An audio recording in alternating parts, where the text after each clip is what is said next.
یانە شەوانەکان لە هەرێمی کوردستاندا زۆرترین پرسی لەسرە ماوەی چەند ساڵێکە یان شەوانەکان لە شارەکانی هەرێمی کوردستاندا بوونیان هەیە و لە ئێستادا زۆر بۆتە دیاردەیەکی زەق کە کۆمەلگا پێی نامۆیە داوای لادانیان دەکات و لە ماوەی کۆتاییەکانی ساڵی 2022دا سەرۆکێتی نیشتیمانی کوردستان ئەو یانە شەوانانی کە بە شێوەیەکی ناڕێکخراو لەگەڵ ئادابوونەریتی کۆمەلگەی کوردی لە شاری سلێمانیدا هەبوون نەدەگونجان بە سەرپەرشتی ڕاستەوخۆی خۆی لە درنگانێکی شەوی ڕابردوودا ئەو یانە شەوانانە بە فەرمانی ڕاستەخۆی خۆی داخران دیارە ئەمە کۆدەنگیەکی زۆری لە سەرتاسەری هەرێم لێکەوتەوە بەوەی کە کارێکی باشە یانە شەوانەکان ڕێکخراونین نەریتێکی ناباو دەهێنە نێو هەرێمی کوردستانەوە بەڵام دیوێکی دیکەی بابەتەکەیشەیە و گەر لەو ڕووداوی چەند ڕۆژی ڕابردووە باسی لێوە بکەم لە شاری هەولێر منداڵێکی 10 ساڵان لێکێک لە یانە شەوانەکاندا بینرا ئەمەش لەسەر ئاستی حکومی لەسەر ئاستی ڕۆشنبیری و میدیایی و ڕۆشنبیران و کۆمەڵناسان و پەروەردەکاری خێزانیش کاردانەوەی لێکەوتەوە کە دووبارە ئێستا لە شارەکانی دیکە کە ئەو یانە شەوانانە بوونی هەیە داوا دەکرێت هەمان ئەو بڕیاری کە سەرۆکێتی نیشتیمانی کوردستان جێبەجێ کرد لە شاری سلێمانی لە شارەکانی دیکەش بە هەمان شێوە بڕیارێکی لەو جۆرە دەربکرێت لەسەر پرسی یانە شەوانەکان و ئەگەر بنیان هەیە پێویستە چۆن ڕێک بخرێنەوە پێویستە چۆن مامەڵە لەگەڵ ئەم دیاردا نوێیە بکرێت لە نێو هەرێمی کوردستانە گفتوگوی زیاتریان بابەتە لەگەڵ بەڕێز محەممەد گۆمەشینی کا بەڕێزیانوک و کۆمەڵناس و ڕاوێژکاری خێزانی میوانمان دەبێت ڕاستەخۆ لە هەولێر و گفتوگوی زیاتر دەکەین کاک محەممەد زۆر سپاس بۆ ئامادەبوونت یانە شەوانەکان بۆچی ئێستا لە هەرێمی کوردستان بۆتە دیاردەیەکی ناباو و چ شتێکی تێدایە کە لەگەڵ کۆمەڵگەی کوردیدا ناگونجێت دیارە دەمەوێت لە زاری جەنابتەوە کوڕاوێژکارێکی خێزانی و کۆمەڵناسێک ئەمە زیاتر وەڵامەکەی وەربگرین زۆر سپاس هێوی خان ئەو کاتەی جەنابەت و بینەرانی کەناڵی کورساتی خۆشەویست باش پێم خۆشە سەرەتا کە ئەمڕۆ 3 ڕۆژ بەسەر یادی کەناڵی ئازیزی کورسات تێپەڕیوە پیرۆزبایی لە جەنابەت لە بەڕێوەبەر لە ستاف و لە تەواوی کارمەندانی کەناڵی کورسات بکەم ئەو کەناڵی کە من بەڕاستی پەیامەکەی ڕابردووشم هەر ئەوە بوو کە ئەم کەناڵە کەناڵی خێزانە یەکێکە لەو کەناڵانەی کە لەنە ئەو فەوزایی لە میدیا هەیە دەکرێت تا ئێستا جێ ئومێد بێ بۆ خێزانەکان و بەشێکە لەو کەناڵی کە بەڕاستی خۆی بەدوور خستووە لەم لێژا و فەوزای کە تووشی میدیای کوردی بووە کە جۆرێک لە جۆرەکان خزمەتی با بڵێن دابوونەریت و کللتور و مێژووی جوانی هوەری کوردی سیاسی کوردی اقتصادی کوردی یاوە هەموو ئەوەی کە پەیوەستە بە پێکەوە ژیان لە هەرێمی کوردستان ئەم بابەتان کە هیوادارم ساڵی داهاتووی کەناڵی کورسات برەودانبی زیاتر بە بابەتی جوانتر بە هەموو ئەو بابەتانەی کە وەکو ئەم بابەتی ئەمڕۆ پێی بۆ دەبن و قسەی لەسەر دەکەن بابەتیانە شەوانەکان دیارە ئێمە گرنگە کە لەسەر ئەم بابەتە قسەیەکی جددی بکەینەویش ئەوەیە هەر بابەتێک کە لە ڕێگە ڕاستەکەی خۆی یا با بڵێن لە چوارچێوە دیاریکرا و منتقەکەی خۆی لایدا یان ئەوەی زۆرجار لە ناو خەڵک پێی دەگوترێ هەر شتێک فووی زیاتر تێکرا ئەمە بە دڵنیاییەوە قسەی لەسەر دەکرێت و دەبێتە بابەتێک بە ئاراسی تەقینەوە ئەم بابەتە یان چ بابەتی یانەکانی شەوانەیە بابەتی دیکەیە کە لێرە و لەوێ زۆرجار سیر دەکەین ماوەیەک بێدەنجی لێ دەکرێت یا قسەی لەسەر ناکرێ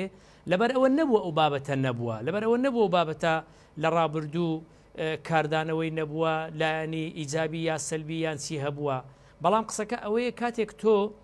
نەتیجەکە وەردەگری دەرەنجامەکە وەردەگری لەوەیەوە بۆت بە دیار دەکەوی کە بوونی ئەم بابەتە یان ئەم دیاردەیە باشە یا خراپە و چ بکرێ باشە ئایا بەردەوام بێ باشە یا ڕێگری لێ بکرێ باشە یا ڕێک بخرێتەوە باشە چونکە ئەمە بەپێی سیستەمی سیاسی حکومڕانی ئەم وڵاتە دیاردە کۆمەڵایەتەکان ڕێک دەخرێن یعنی جەنابتان دەزانن ئەگە سیستەمی حکومڕانی لە وڵاتێک سیستەمێکی ئیسلامی بوو ئەمە کۆی یاسا و ئەو بابەتانی هەیە لەم وڵاتە بەپێی دەستوری ئیسلامی ڕێک دەخرێ ئەگە سیستەمەکە سیستەمەکی ئالمانی بوو ئەمە بەپێی سیستەمی ئەم وڵاتە ئەگە سیستەمەکە هەر جۆرێک و یعنی باڵێن بۆیە ئەوەی کە ئێستا لە هەرێمی کوردستانیش دەگوزەرێ هەمووی یاساکان و سیستەمی حکومڕانی لە وڵاتان سەرچاوی سەرچیان بۆ ڕێخستنەوەی حکومڕانی بۆ داڕشتنی دەستورەکان بۆ دەرکردنی ڕێساویان ڕێنماییەکان پشت دەبەستێت بە یەکەم دابوونەریتی کۆمەلگا دابوونەریتی ئەم کۆمەلگەیە مێژووی ئەم کۆمەلگەیە کللتوری ئەم کۆمەلگەیە لەو وڵاتە بە یەکێک لە سەرچاوە سەرەکیەکانی داڕشتنی دەستور لەلایەن مشارع لەلایەن دانەرانی داڕێژەرانی دەستوری ئەم وڵاتە ئەم شوێنە دادەندرێ ئەو یاسا و ڕێنمایانەی دەریژەکرێن لەم وڵاتە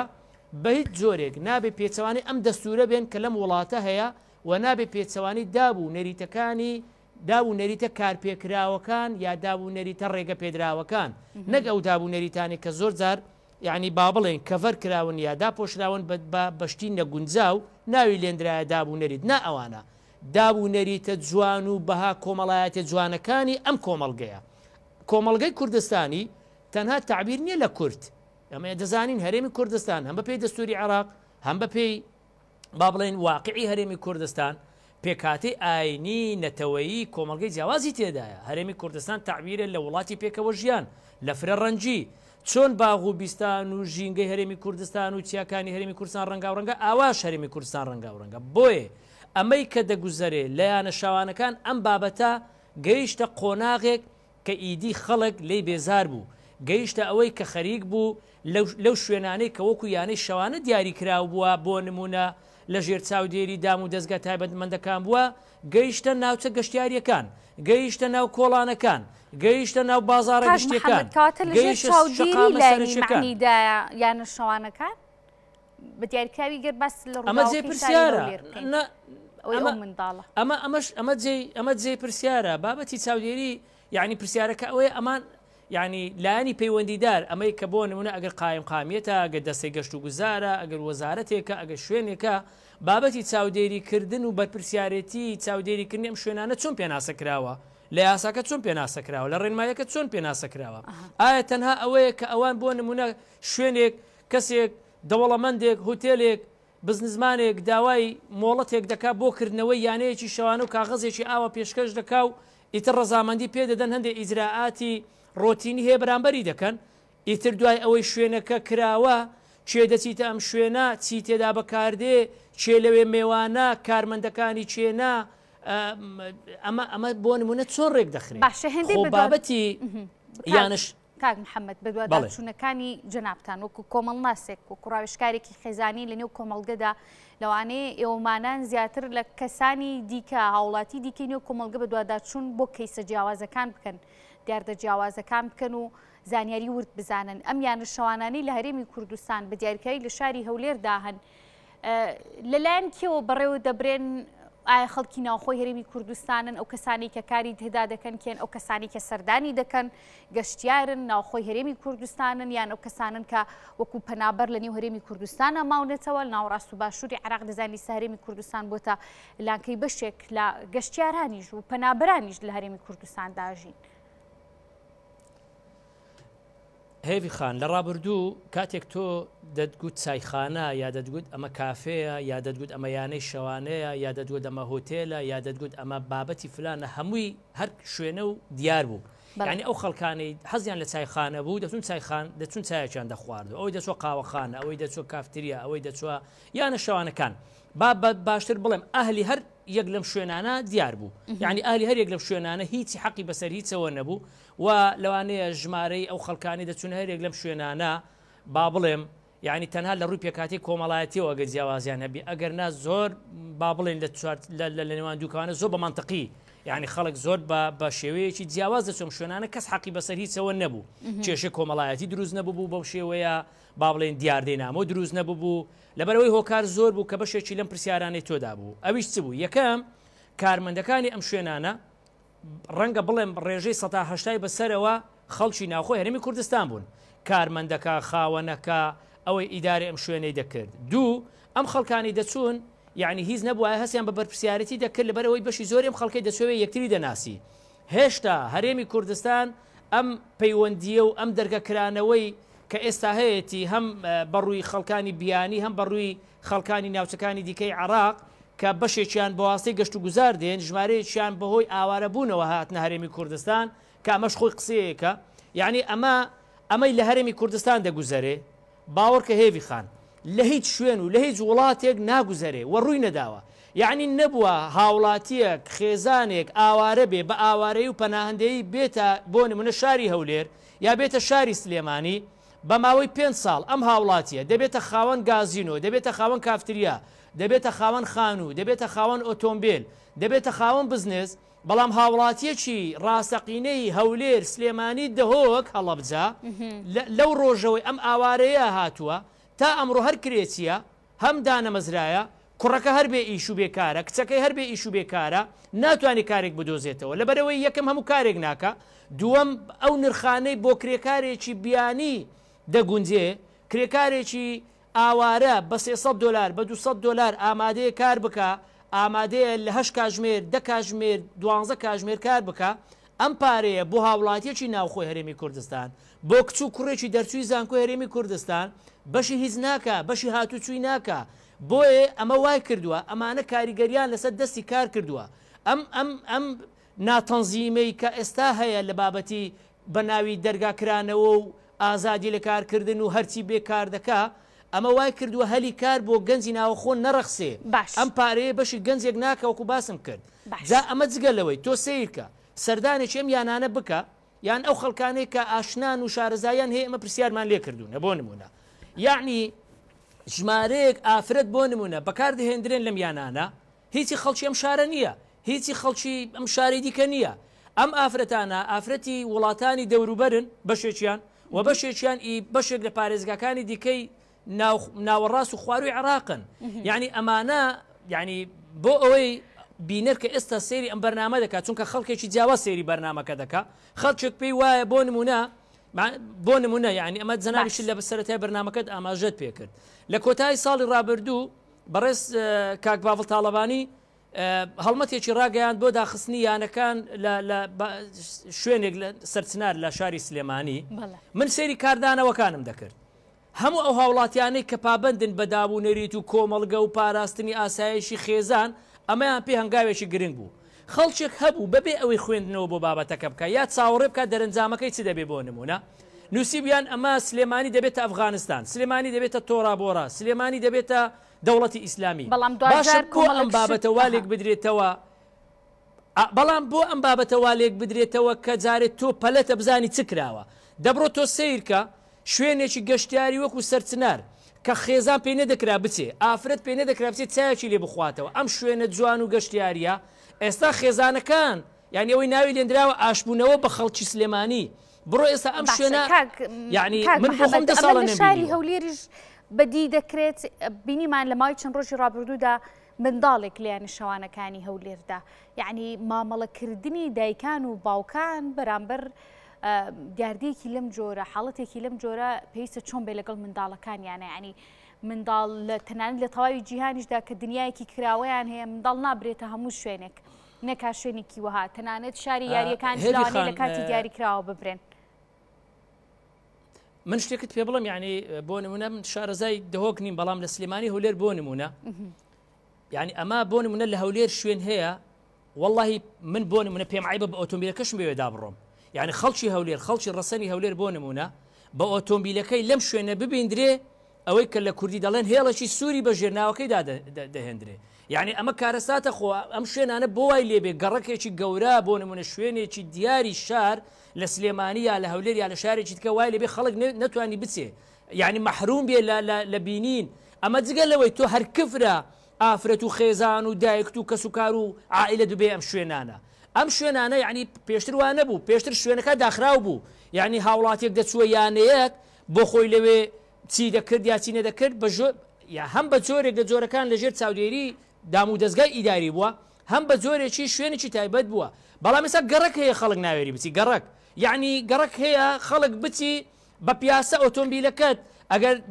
بەو شقامە دابڕۆی ببێتە ئیزدیحامی مروری ئۆتۆمبیلەکەت بوەستێ ئێوارەکە لە تیکتۆک و لە تۆڕە کۆمەڵایەتەکان وێنە گیرابێ لەم شوێنە بڵاو بێتەوە ئەمە بە گەرنتی ناوت دەچێتە لیستی سوور و لەوەیە تووشی کێشەی کۆمەڵایەتی بی و لەوەیە کەسێکی بۆ نمونەگە دیاربینە ناو کۆمەلگا 1001 پرسیارە لەسەر دروست دەبێت بابەتی بەشداری پێکردنی منداڵان بابەتی بەشداری پێکردنی منداڵان ئەوەی کە لە چەند ڕۆژ ڕابردووش بینیمان کارەساتەکە ئەوەیە منداڵ بەپێی ڕێککەوتنامەی مافەکانی منداڵانی سەر بە نەتەوە یەکگرتووەکان و بەپێی یاسا بەرکارەکانی هەرێمی کوردستان منداڵ پێناسەیەکی پاک و جوانی هەیە منداڵ لە خوار 18 ساڵ منداڵ لە خوار 14 ساڵ کۆمەڵێک مافی بۆ دیاری کراوە کۆمەڵێک ڕێکار و ڕێشوێنی بۆ دیاری کرایە دەبێت ئەمانەی بۆ دابی بکرێ بەرپرسیارەتی چاودێریکردنی منداڵ لە ئەسوی دایک و باوکە دەبێت ئەم منداڵە بخوێنێ دەبێت ئەم منداڵە سیستەمی نووسنی ڕێک بخرێ دەبێت ئەم منداڵە سیستەمی یاریکردنی بۆ دابی بکرێ ئەم منداڵە شوێ ئەم دەبێت پەروەردەکردنی منداڵ دوور بێ لە پەروەردەکردنیەکی گەورانە دەبێت منداڵ دوور بخرێتەوە لە شوێنی کارکردنی گەورانە هەرێمی کوردستان و بە دیاریکراوی لە شاری هەولێر دابینیمان یعنی هاتوونەتەنی هەرێمی کوردستان بەبێ میکانیزم بەبێ سیستم و یاسا و قانون و چاودێریکردنی حکومت وردەوردە کاریگەریەکانی لەسەر چاک لەسەر منداڵ لەسەر خێزانەکان بەدی دەکرێت کاریگەری لەسەر خێزانەکان چی بۆ بەدڵنیایەوە ئەمانە بەشێکی بەڵێ ئەمەی کە جەنابەت باسی دەکەی هێوی خان ئێمە دێمێکە کۆمەڵناسان ڕاوێژکارانی خێزانی ئەو خەڵکانی کە بەرپرسیارەتی کۆمەڵایەتیمان هەیە بەشێکە هۆژداریمان داوە ینی من هەر وشەی هۆژداری بەکاردێنم وتومانە ئەم دەرگاکرانەوەیە ئەم بێ ڕقابیە ئەم بێ چاودێریەی کە ئێستا هەیە ئەمەی کە بە ناوی کرانەوە بەڕووی خەڵکو ئەمەی بە ناوی ڕەخساندنی هەلیکار بۆ خەڵک گوایچێت چۆن کار دەکایان ناکا دەوەڵی من پێم وایە ئێستا لە هەرێمی کوردستان هاوڵاتیەکی ناخۆ هەرێمی کوردستان بیوێ کۆمپانیایەک یا کارێک بکە ڕێکارەکانی وەرگرتن و وەرگرتنی مۆڵەتی زۆر قورسرە لە هاوڵاتێکی بیانی ڕێکارەکانی دانانی کار و کاسبی و دوکان و کۆمپانیایەک یان گرتنی دوکانێک بەکرێی زۆر قورسترە لە هاوڵاتێکی بیانی یعنی ئەمە وای کردووە ئەمە کاریگەری لەسەر خێزانەکان بووە کاریگەری لەسەر ئابووری هەرێمی کوردستان بووە تۆ دەزانی لە وڵاتان بۆ نمونە کاتێک کەسێک هاوڵاتێک دەچێتە یانەیەکی شەوانەی ئەم وڵاتە بۆ نمونە هەم ئەوەی ئیداری یانەکە دەدا هاوڵاتی ئەم وڵاتەیە هەم ئەوانەی لەوێن هاوڵاتی ئەم وڵاتن پارەی ئەم وڵاتە یعنی تۆ هاوڵاتێکی عراقی با بڵێن دەچێ وڵاتی ئەلف پارەی خۆت دەبەی لەوێ سەرف دەکەی پارەکە بۆ وڵاتەکە دەگەڕێتەوە بەڵام لە هەرێمی کوردستان هەموو پێچەوانەیە هاوڵاتی ناوخۆی هەرێمی کوردستان پارەکەی دەباتە ئەم یانانە خاوەنەکە سووریە بەغدادیە نازانم چێە کارمەندەکە سووری و بەغدادی و وڵات و شوێنی تکەیە یعنی پارەکەت کە تۆ پارەی ئەم وڵاتە دەدێ شوێنێک ناتۆ ناوخۆ چکە ئەم پارەیە خاوەنی ئەم شوێنە و کارمەندەکە و ئیدارەکەش پارەکە وەردەگرن بۆ وڵاتی خۆیان بۆ شوێنی خۆیان دەنێرن یعنی ئەمە لە ڕووی ئابووریەوە زەرەری گەورە بەداهاتێم وڵاتە دەگەینی لە ڕووی هەلیکارەوە کێشەی گەورە بۆ گەنجان بۆ دەرتوانی زانکۆ دروست بووە کە کار ناڕەخسێ لە ڕووی خێزانیەوە کێشەی گەورە لە بابەتی قومارخانەکان و لە بابەتیانە شەوانەکان و لە بابەتی ئەم فەوزایی کە هەیە دروست بووە لە ڕووی ئاسایشی تاک و خێزانەوە لە ڕووی ئاسایشی کۆمەڵایەتیەوە ئەمانە هەموو کاریگەری هەیە ئەی ئەوەی کە ئێستا بڵاو دەبێتەوە لە ئامارەکانی جیابوونەوە لە دادگاکان ئەی ئەمە دەرەنجامی چییە ئەی ئەوەی بڵاو دەبێتەوە لە ئامارەکانی تونند و تیژی بەرامبەر پیاوان و ژنان ئەمە لە کۆتایی مانجی ڕابردوو یعنی کۆتایی ساڵی ڕابردوو کە بینیمان ئامارەکانی تونند و تیژی هەم بەرامبەر پیا و هەم بەرامبەر ژن یعنی ژن بەرامبەر پیا و بەرامبەر ژن کە لە ڕابردوو ئەم حاڵەتانە زۆر کەم بوو ئەم ئامارانە چیمان پێ دەڵێن ئەی ئەم هەموو ئەوەی کە پێی دەگوترێت جێچەڵی سێکسی دەستڕێژیکردن بۆ سەر کچان لە شوێنە گشتیەکان ئەی ئەمانە چمان پێ دەڵێن ئەدی ئەمە ئەوە نییە کە بەبێ چاودێری بەبێ سانسۆر و بەبێ کۆمەڵک بابەت تۆڕە کۆمەڵایەتەکان بوونەتە مینبەرێک بۆەوەی کە سوکایەتی بە خەڵک دەکرێت دەیان و سەدان ئەمە بەڕێوەبەرایەتی بەرنگاربوونەوەی تونند و تیژی خێزانی ئەم ڕۆژە من گوێم لە ئامارێکیان گرت 6-7 سکاڵات تۆمار کراوە لەسەر بابەتی هەڕەشەکردن لە تۆڕی کۆمەڵایەتی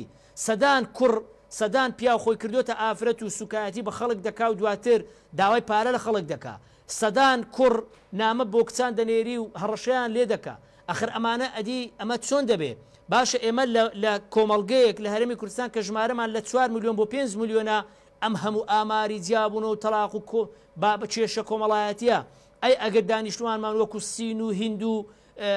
ئەمریکا و وڵاتانی دیکە باە ئێمە بۆ منە چۆن کۆنتترۆلمان دەکرد چۆن پارێزگاریمان لە هاوڵاتی خۆمان دەکرد چۆن پارێزگاریمان لە یانەکانی شەوان دەکرد تۆ دەزانی ئەم ئاراستەیە ئەم بابەتە بۆی ئاراستەکەی بە دیوێکی تردا نەڕوە خەڵک پێی وابی ئەمە بە ئاراستەی بە ئیسلامیکردنی کۆمەڵگە و بە کاکە ئەمە جیاوازە ڕێکخستن جیاوازە لەوەی تۆ ئەم کۆمەڵگەیت بە ئەفغانستان دەشتێن یا بە ئەمریکا لە شاری سلێمانی ئەوەی کە خەڵک دەیویست چەند چەند جارێک وەکو سەرۆکی کێتیش باسی لێەوە کرد چەند جارێک هاوڵاتیان گلەی هاوڵاتیانیان پێگەشت بۆ سەبارەت بۆ یانە شەوانانی لەسەر چناردا هەبوو تا هاتە سەرەوەی کە داخرا لەلایەن بە فەرمانی ڕسمی خۆی ئیستا لە شاری هەولێر پێویستە چی بکرێت بۆ ئاساییکردنەوەی ڕۆژی کۆمەلگا بۆ ئەوەی کە خێزانەکان لێگەڵ نەوەشێنەوە پەروەردەکردنی منداڵەکان لەلایەن دایکان و باوکانەوە بە شێوەیەکی گونجاو و تەندروست بێ ئێستا خەڵکی هەولێر و هەولێری پایتەخت چی پێویستە ڕای ئەوان سەبارەت بەیانە شەوانەکان چییە؟ ئەمە یعنی خۆمان دەزانین پایتەخت تایبەتمەندی خۆی هەیە یعنی پایتەخت لەبەرەوەی ژمارەیەکی زۆری خەڵکی بیانی دێ و نوێنەرەتی وڵاتان و قوسڵگەری وڵاتان لەم پایتەختەیە حکوومەت و پەرلەمان مؤسساتی دەوڵەت لە وڵاتەیە و پایتەختی گەشتیاریە بۆ نمونە هەموو ئەمانە مانای ئەوەی نیە ئێمە پێمان وابێ نابێ شتێکێبی بە ناوی گازینۆ یانی شەوانە و ئەمانە ئێمە وتومانە دەبێت ڕێک بخرێتەوە ئێمە وتومانە بۆ نمونە نابێ کۆڵان و گەڕەچێکە بێ هێڵی سووری بە ژێردا هاتی بێ و هاوڵاتی ئەم شارە نەتوانێت سەردانی بکە خێزان و کسی ئەم شارە نەتوانێت سەردانی بکە ئێمە وتومانە دەبێت ڕێک بخرێ نابێ منداڵ بۆ نمونە سەردانی ئەمە شوێنانە بکە ئێمە وتومانە بۆ نمونە تکایە ئاگاداری خاک و ژینگە و بۆ نمونە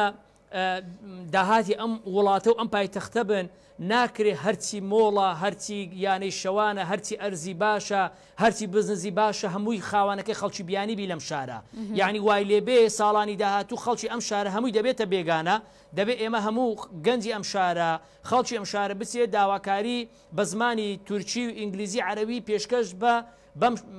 شوێنانە بکە بۆەوەی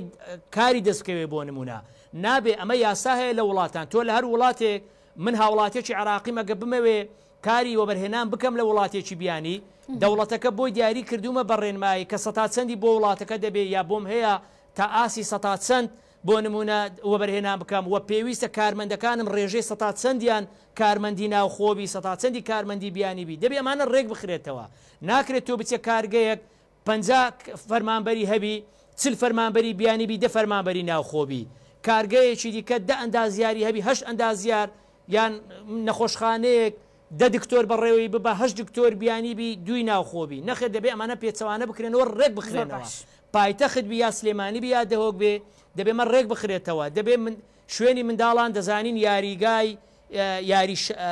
یاریەکانە و شوێنەکانی بەسەربردننی کاتی خۆشە شوێنی خێزان جیاوازە